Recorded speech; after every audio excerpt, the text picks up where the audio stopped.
ওই যে হাতি আঁকতে দিছে আর শরীরে, কয় যে কান আঁকতে, খোঁচা দিছে আর শুয়ের ব্যথা করে উঠছে, কি আঁকতেছ?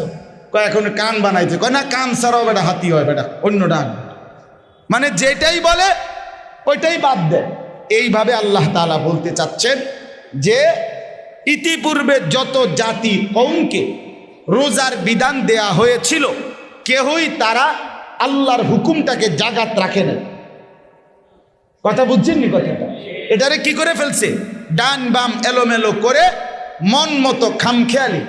আপনারা শুধু বলেন আমরা মুসলমান, এখন একটি সমাজে, আমাদের সমাজের বিয়ে, এই বিবাহ ছেলে মেয়ের যে বিবাহ হয় আমাদের মুসলিম সমাজে, তো বিবাহ সরাসরি আল্লাহর হুকুম।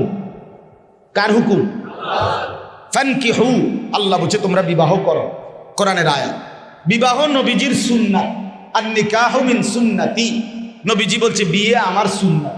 তাহলে যেটা আল্লাহর হুকুম, যেটা নবীর সুন্নাত, এটা ইবাদত। এটা ইবাদত কিনা বলেন? কিন্তু আপনার ইনসাফের দৃষ্টিতে বলেন, বিবাহ একটা কোরআন সুন্নাহ মতে যেভাবে হওয়ার কথা ইবাদতটা, এটার জাগাত আছে নিয়ম।